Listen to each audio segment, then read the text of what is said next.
All right, 4 minutes after 8 o'clock. How come every time I turn it back on, I get that echoey sound? Turn it Yeah, I don't then know. it goes away. Yeah. It's funny. Yes. Galen Unold is on the phone from LifeSouth Community Blood Center, and of course he's on the phone to remind us of the importance of donating blood. When you do, you save 3 lives. You yourself may have had your own life saved because somebody donated blood. It's very possible. I wonder how many people start donating blood after they've been a recipient. Yeah. I wonder how many people that happens for. I bet a lot. Good morning, Galen. How you doing? Hey, good morning, Larry, Robin. How are y'all? But now you're sounding perfect. Boy, just a little while ago you were. It was like that. And now it's yeah, fine. I didn't even move. I don't know. That's crazy. Where are you? Where are you right now? I'm still in Atlanta. But you brought up an interesting question about why people donate. Uh-huh.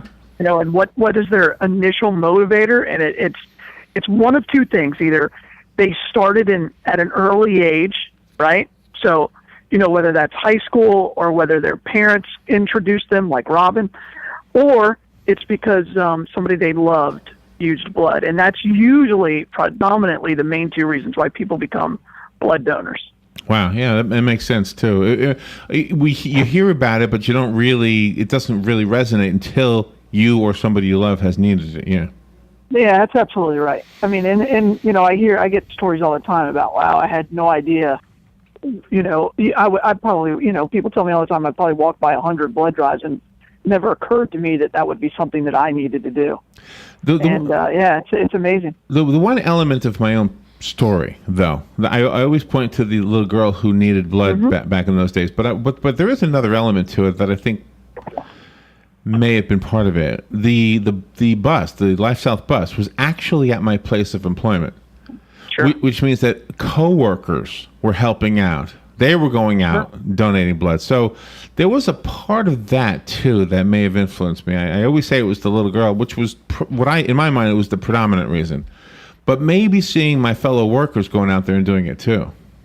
Well, one of the most biggest pressures we have on this earth is our friends, family, and coworkers. Yeah. Right? I mean, they're the biggest influence on us. Yeah. And so, that's part of it. You didn't want to feel left out. And we use that tool all the time. Yes. Well, it's true. I mean, it's a good tool. I mean, and there's nothing wrong with it. It's a wholesome tool. If you're parking your bus at, I don't know, outside of the mall, for example, every one of these stores is an individual business. Mm-hmm. Sure, that's exactly right. So you get one of the employees to come out, the other one, okay, I'll do that. I mean, you get a lot of. Right. It could be a very successful blood drive here, I guess. I don't know. Probably the same thing happens at the schools.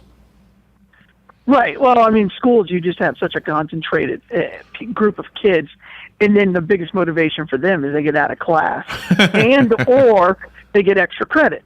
And so there's that motivation. Then, and what's great when you go to high schools is there's not a kid there that donates by themselves, right?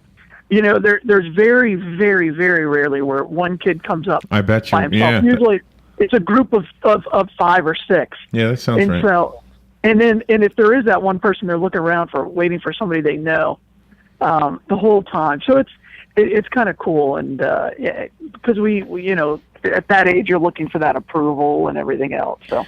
And when Larry and I have been at different events and have seen like the teenagers come into the blood bus where we have been donating blood, they're silly with their friends, but once they get in that bus and they're talking to the people and everything, they're so serious, and it's like this is the only thing on their mind for right now. So we have to give kudos to the young people. They're absolutely outstanding.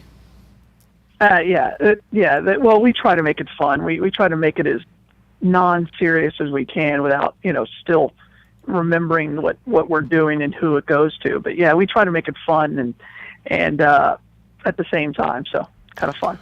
I by the way, I goof off with my friends when I'm on the bus too. But where I'm trying to find a place where you don't goof off. But, nothing wrong with that.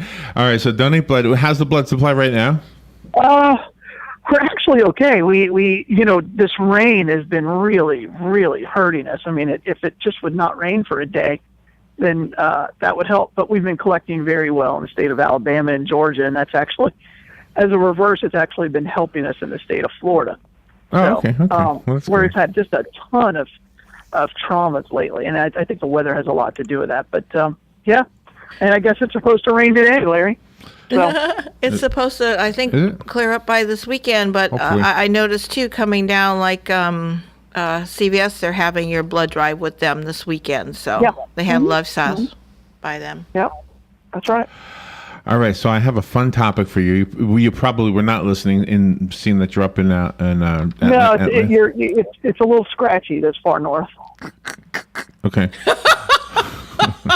I meant on the internet. But anyway, so listen what the topic is. This is kind of a fun topic.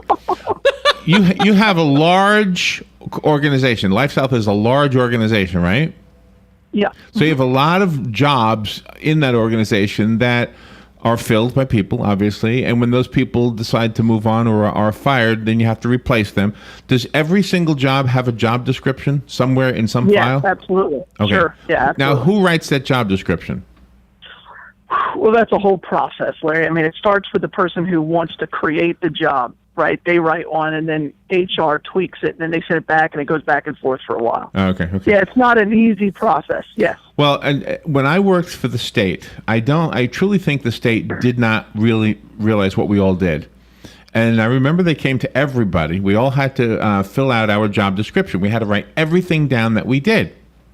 And the whole purpose was so that there would be on file a job description underneath the title that we had, whatever title that was.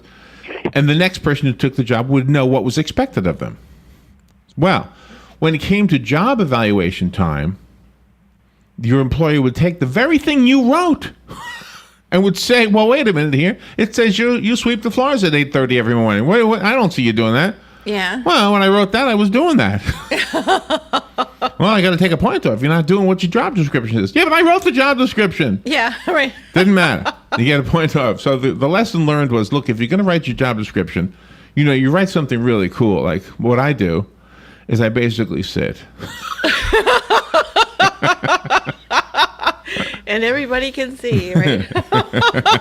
No point. There is nothing scarier because I mean this happened to me at the last radio station I worked at. When they were going under restructuring, they're like, "We're going to need you to complete a job description." Right. Everything you do. Right. Now you're worried because it's like, oh, this is going to be the greatest job description of all time. And so that's what typically happens for these things. I am so important. Let me write down every little thing I do.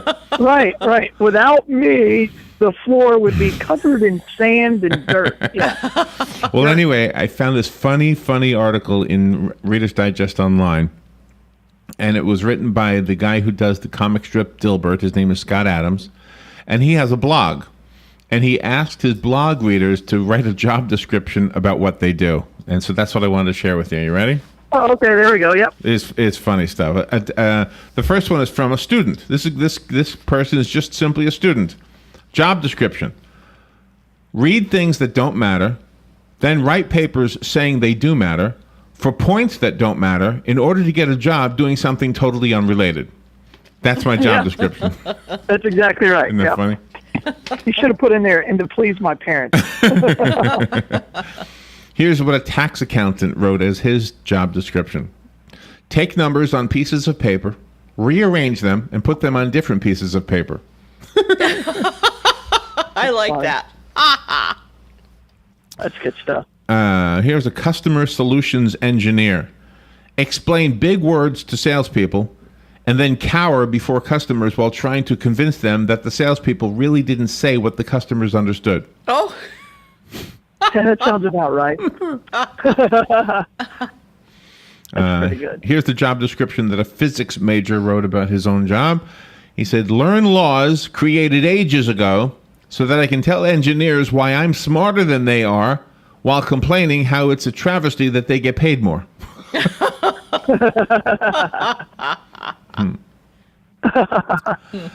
Here's one from the manager of a fireworks stand. Show you innovative ways to burn money in a spirit of patriotism. That's my job description. Here's what a business intelligence consultant wrote. Help people lie consistently to their bosses. there you go. The heck is that? What is that? What was the name of that? What was that job title The again? job, business intelligence consultant.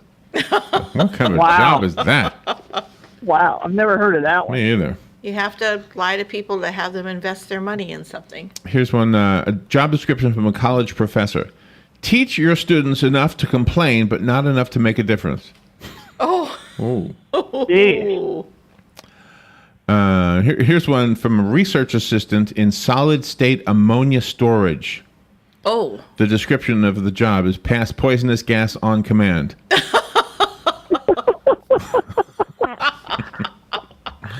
wonder what he goes home and smells like. Yeah, really. The next one is a corporate software engineer. His job description about his own job: make people who are already filthy rich somewhat richer by duping poor people into buying stuff they don't need. Oh. We've got to take a little break. I love that. We will be right back with more job descriptions and Galen Unold from LifeSouth, which, by the way, this segment is brought to you by Penn Flooring. Yes, it is. I should have mentioned this earlier. They provide quality customer service, not to mention beautiful flooring. They've been doing this with a family touch for over a quarter century, 25 years. Stop in and visit their spacious, beautiful showroom at 1201 Southwest 17th Street, just over the bridge by the railroad tracks. We use Penn Flooring here at WOCA, so should you. Make sure you tell them you heard about them on WOCA. We'll be back with Galen and job descriptions right after this. Do you have areas that have started sagging or drooping? Is what you're looking at not quite the same as it was years ago? Are there enhancements you've been putting off? Is there serious damage you need fixed? Then call on us, Damage Control Services. When your roof is sagging and the drywall is drooping after a storm, or your home just needs some enhancements, from damage repairs to new construction, Damage Control Services is here to help. Hi, I'm Yvette, and I'm here to tell you a few things about ABC Frederick's Appliance. They sell not only new, but used guaranteed appliances. When you call ABC Frederick's Appliance, they will provide service on what they sell and any appliances that you own. ABC Frederick's Appliance is located in Bellevue, right over the railroad tracks. Call 352-629-5181. That's 352-629-5181. That's 352-629-5181. ABC Frederick's Appliance. Hi, I'm Leah Caruso with Strive Rehabilitation, inviting you to join me Thursday at 11 a.m. for Health Matters. Ocala Health and Strive have teamed up to bring you the latest information on good health services available to you right here at home. This vital information will help you make informed decisions about your health. So don't forget to join me here at 11 a.m. Thursday. It's news you can use from Ocala Health, Strive, and your friends here at WOCA. Your home is safe, or is it? AA Lock, Dock, and Security. The name has been a staple in Ocala since 1985. Do you have the right equipment in place to have peace of mind when you are at home or away? AA Lock, Dock, and Security has the right people to install and monitor your home or business. Call today for a free on-site security analysis. Call 867-1965. AA Lock, Dock, and Security, 219 Northwest 10th Street, 867-1965.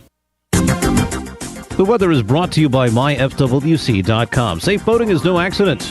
Partly sunny skies today with a shower with thunderstorm in spots, mainly during the afternoon hours over the interior, the high 84 to 88. Partly cloudy tonight, low 69 to 73. Tomorrow, partly sunny with an afternoon shower or thunderstorm, high 86 to 90. For Saturday, clouds and sun with a shower or thunderstorm through early afternoon, the high in the low to mid 80s. From the Florida Weather Center, I'm meteorologist Joe Dunberg. All right, 18 minutes after 8 o'clock. Thank you for tuning in. Galen Unold on the phone up in Atlanta. How's the weather in Atlanta?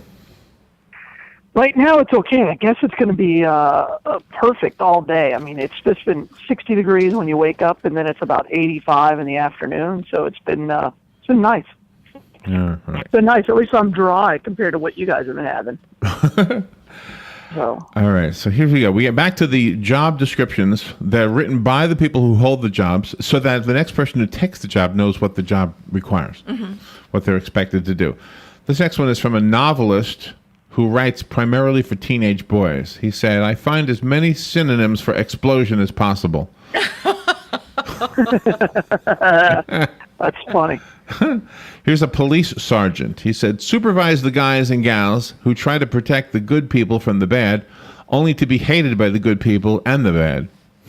Oh, yeah. Yeah. Sure, yeah. I don't hate police unless they pull me over. A TV advertisement director. Make corporate propaganda feel like folksy truthisms. Oh. Folksy That's pretty truthism. That is good. Here's the job description from an antiques dealer. Manage waste recycling, promotion, and sales. That's right. Here's a job description from an auditor. Arrive after the battle and bayonet all the wounded. Arrive after the battle and bayonet all the wounded. Okay, got it. Gee. That's pretty funny. The next one, the job description is shorter than the job title. The job title is Energy and Telecom Business Analyst. The job description, sell gas. That's pretty funny. The next one is Printing Press Production Coordinator. Tell 40-year-old men it's okay to behave like 14-year-old schoolgirls. Oh. Printing Press Production Coordinator. That must be an inside joke. I don't quite get that one. No, you can. You got stories in the printing press thing, and then you change the words, or you put different words, or you swap the letters or something. Yeah, I don't get it either. I guess that was from years ago when you had to manually set type, Yeah. and you didn't have spell check. I think he's picking on the guys he works with. Oh. That's what Yeah, that's what it sounds like to That's me. what I think. You're trying to make more sense out of it than is really there, I think. Yeah, I think you're giving them way too much credit. Yeah, I think he's just picking on the guys he works Oh, with. okay. The next one was a chief accountant who described his job this way. Provide arcane information on a need-to-know basis. Ooh. The next one is from consumer products tester. Shepherd clients through the process of setting their products on fire. Okay. The next one is from a B-52 bomber pilot. Now, is that his exclusive job? A B-52 bomber pilot wrote, manage urban renewal and pest control. That's the stealth bomber, right? Right? The B-52 is the... Don't ask me. I don't know. Yeah. Oh my gosh. Oh, that's funny. And pest control. I don't know. I got now. I'm concerned. I can't remember. I don't either. The next one is a sailing instructor. Persuade children that it's really fun being wet, cold, and scared out of their minds. Yeah. It's really I wonder fun. if they have one for the Secret Service director. You know, I was thinking we should make one up, right? Yeah, because Yeah. I may want to apply. I mean, I'm pretty sure if somebody jumps a fence on my watch, I shoot him. Yeah. Oh, you'd be good at that, Galen. You'd be Shooting people? Thanks. Well, you'd be ever vigilant for everything that's going on bad. We'll I don't know recommend about you. that. I don't know I if don't know about any of that. I don't know if it's true, but I heard that if you apply for a job at the prison, that one of the questions you are asked is, if your mother was a prisoner and she was climbing the fence and you were ordered to shoot her, would you? Oh, Have you ever heard that? No, because my mom would be coming in to see me, not like in the, I don't know. wow. I said I would never work. I would never work at the prison because if that question is how you are determined whether you're hired or not, and I'm not shooting my mother. yeah, I would say no, no way. Mom's getting over the fence. Mom's getting out of I here. mean, well, mom's getting a file in her cake or something. I know where she lives. I'll get her later.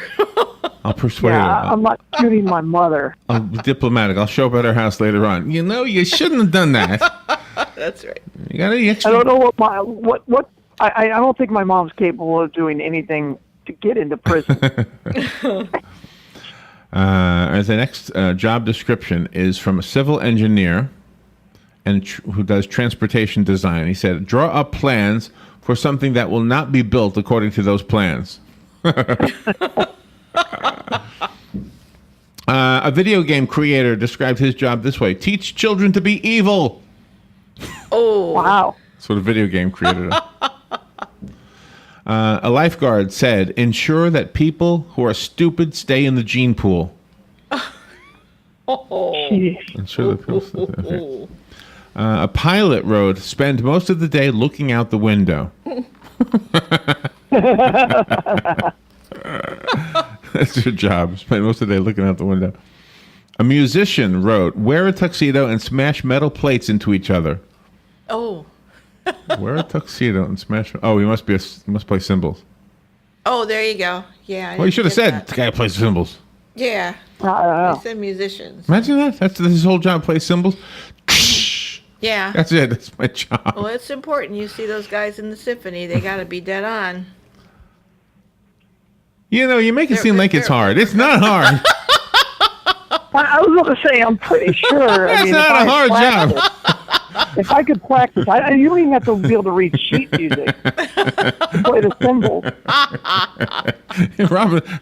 Robin's defending anybody who plays cymbal. Right. The next. Yeah, I was wondering about that. I was like, I don't think that's hard. I give that to the guy who can't do anything else. I really want to play second violin. Yeah, I think we'll give you the cymbals. It's a very dramatic position in the band, I would think. Oh man. Oh, it is. You got to raise your arms up and do all You're a favorite of everyone under 10 years old. I know. That's right. Well, and the thing is if you can learn the twirl, the cymbal twirl where they twirl it in their hand. Yeah, that's I right. mean, kids dig that. They do. I mean, so after they're going to the drum line and talking to the drummer, the guitarist, you're at least fourth or fifth behind the trumpet player. At least. Yeah, The that's right. saxophone. At least. Exactly. The saxophone. I mean, is up there. you're in front of the cello guy. Right? You have to be in front of the cello because the cello is just going to get in the way. Yeah, Charles Yeah. is always in the way. And it's not like you can break it out on a picnic and start celloing. But you can bring your cymbals to a picnic. Yes, you could. Your cymbals just about anywhere because they come in different sizes and sound just about the same. Yeah. Yeah, that's true. And there's a very popular toy that everybody would get you, and it's a monkey. So here's a question for you. Have you ever played the cymbals we're talking about? The type where you take two of them and you smash them together? Have you ever done Not this? on purpose. No, I've never done this. Mm-hmm. As many instruments as I've been around in my life, I've never picked them up and tried this. Uh-huh. I think I've probably picked them up at least once and banged them together. Really? See, I don't Is think I that ever have. considered playing them? Yes, that's playing them. That is playing I'm them. sure I didn't do it right. We met a guy at Silver Springs last weekend, and he's quick to inform us that he plays 10 instruments. Oh, yeah. And he didn't tell me what the 10 were, but after he left, I said to Robin, I wonder if he's counting kazoo Yeah. or triangle. I'm pretty sure I could play 10, right? Let's see. I'm pretty sure I could play cymbals. Yeah. I could play the cowbell Right, cowbell. Right. because you always need more cowbell. Always, yeah. I could play the tambourine. Yeah. I could play the harmonica because you told me that That's anybody right. can play the harmonica. And you can play the black notes. Have you tried the black note theory yet? No, I haven't even seen a piano. It's not like you see a piano everywhere now. It's like you can speak, 10 different languages by saying hello and all of them. Oh, there you go. That's right. Or counting to Or three. that. 1, 2, 3. Exactly. All right, here's some more job descriptions. Let me do some. X-ray technician. Take pictures of the unlucky and the stupid. Oh, That's pretty funny. The cinema concession stand attendant described his job this way: sell gluttony. At the movie theater concession stand. It's hard to watch a movie without Twizzlers. I'm really disappointed. I actually wrote an email to Regal saying that they replaced their licorice with that red vine crap. I need my Twizzlers.